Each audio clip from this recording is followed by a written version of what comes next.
बिस्मिल्लाहिर्रहमानिर्रहीम। महताब हैदर नए एपिसोड के साथ आपकी खिदमत में हाजिर है। और वही बात कि ये जो पॉलिटिकल टर्मोइल है, ये जो सियासी कशमकश है, ये जो सियासी तनाव है, ये जो पाकिस्तान के मुख्तलिफ इंस्टीट्यूशंस के अंदर एक जंग व जदल का समा है, वो मज़ीद डीपन होने की तरफ जा रहे हैं। आज सुबह के टाइम जो PDM के लीडर्स हैं, उन्होंने एक मुश्तरका प्रेस कॉन्फ्रेंस की।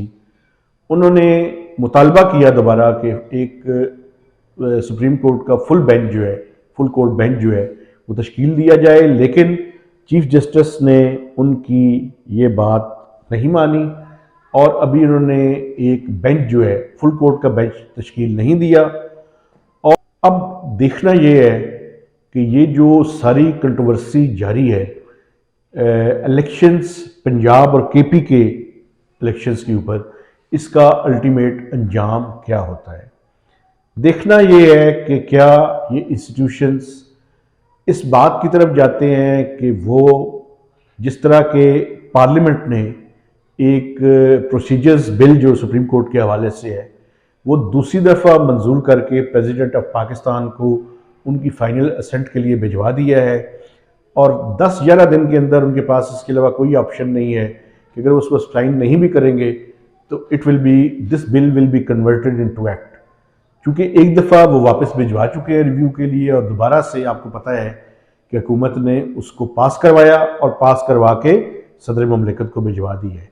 तो दोनों साइड्स अपने अपने जो ऑप्शंस हैं वो सामने रखकर एक दूसरे से मुकाबले के लिए तैयार हैं।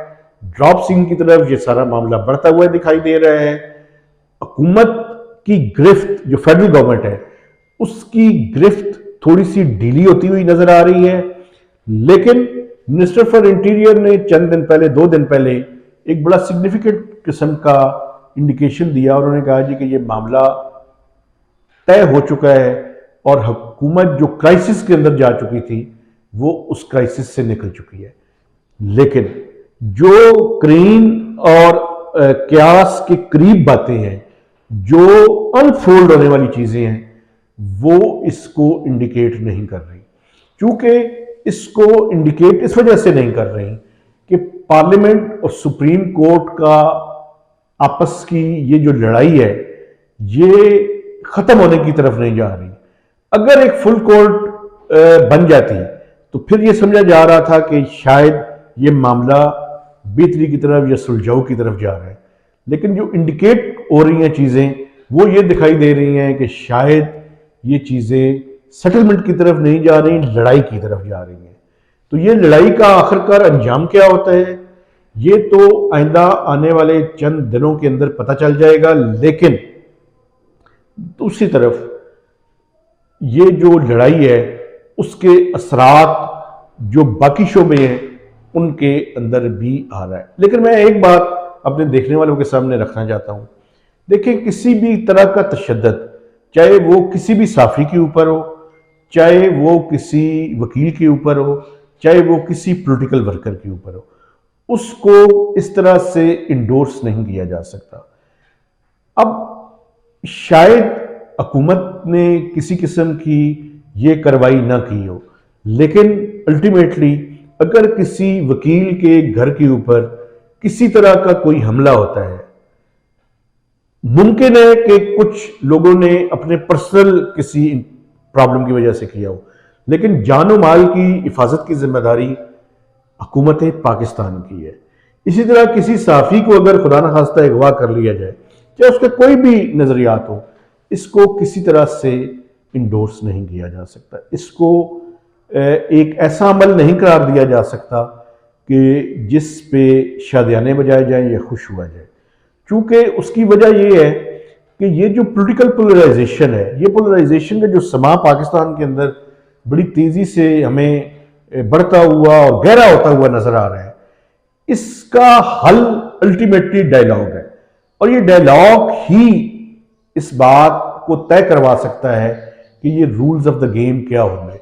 अगर आज एक साइड के जो फेवरेट्स हैं या सपोर्टर्स हैं उनके खिलाफ आप कार्रवाइयां कर रहे हैं, तो कल किसी दूसरे के खिलाफ भी आप ये कार्रवाइयां करेंगे, तो इन कार्रवाइयों को किसी सूरत में भी इंडोर्स नहीं किया जा सकता।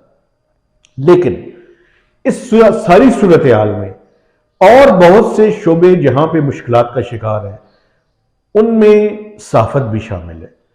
एक जो जर्नलिज्म से रिलेटेड लोग हैं, उनके अंदर भी ये पोलराइजेशन जो है इस हद तक बढ़ चुकी है कि वो आइन और कानून को एक मोम की नाक बनाकर जिस तरफ जिसका दिल है वो मरोड़ने की कोशिश कर रहा है। लेकिन मैं समझता हूं कि जो 1973 का कॉन्स्टिट्यूशन है वो हमें बड़ी क्लियर कट पिक्चर बताता है। हम उसको त्रोड़ मरोड़ कर अगर पेश करें तो वो ज्यादती है। मसलन 1973 के जो कॉन्स्टिट्यूशन है उसके तहत अगर आपके ऊपर बाइंडिंग है कि कोई भी हुकूमत खत्म हो जाए तो उसके 90 डेज के अंदर आप इलेक्शंस करवाएं, तो मैं समझता हूं कि ये बड़ी क्लियर कट चीजें हैं। आप इसमें जस्टिफिकेशन जितनी दिल देते रहें, आप इसको जस्टिफाई नहीं कर सकते। लेकिन दूसरी तरफ मैं समझता हूं कि इन चीजों के ऊपर अगर कहीं पे डेडलॉक वाली सूरत हाल आ जाए तो उसका हल और इंटरप्रिटेशन का इख्तियार सुप्रीम कोर्ट को हासिल है। लेकिन सुप्रीम कोर्ट के मखसूस जजेस को यह हासिल नहीं है, पूरी की पूरी सुप्रीम कोर्ट को यह हक हासिल है। तो इसलिए जो फुल कोर्ट बेंच का मुतालबा वो करते हैं, ट्रेनी बेंचेस जज कोई भी मुतालबा कर रहा है, मैं समझता हूं वो जायज बात है। आप सुप्रीम कोर्ट के सारे जजेस पे एतमाद करें। चीफ जस्टिस साहब, आप क्यों नहीं एतमाद करते अपने कोलीग्स पे?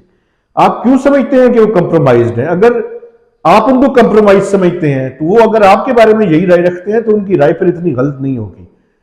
आए, आप मिल बैठकर ये फैसला करें, और जो आप फैसला करेंगे मैं समझता हूं जो फुल कोर्ट फैसला करे वो उस फैसले पे मनोवन उसको तस्लीम करना, उसको इंप्लीमेंट करना हुकूमत की भी और अपोजिशन दोनों की जिम्मेदारी होगी, और ये आइन और कानून के तहत होगा। लेकिन अगर अपनी अपनी मर्जी के बेंचेस बनाकर आप इस मुल्क के आइन के साथ खिलवाड़ करना चाहेंगे तो उस पर क्रिटिसिज्म होगा। ओली काउस बनकर और बंद कमरों में बैठकर अगर आप चाहते हैं कि शीशे के घर में बैठ के आपको कोई पत्थर भी ना मारे और आप महफूज रहें, तो उसका वाहिद रास्ता यही है कि आप आइन और कानून पर अमल करें, अपनी अपनी ख्वाहिशात पर अमल ना करें, इस साइड के लिए भी उस साइड के लिए भी, और बैसियत जर्नलिस्ट मेरे लिए भी। मेरी ख्वाहिश कुछ भी हो सकती है, लेकिन आइन और कानून इस मुल्क का मुकद्दम है, उसी पे अमल दरामद होना चाहिए। उसी में इस मुल्क की बेहतरी भी है और हम सब की बेहतरी भी है। तो मेहताब हैदर को नए वीलॉग तक इजाजत दीजिए। खुदा हाफिज।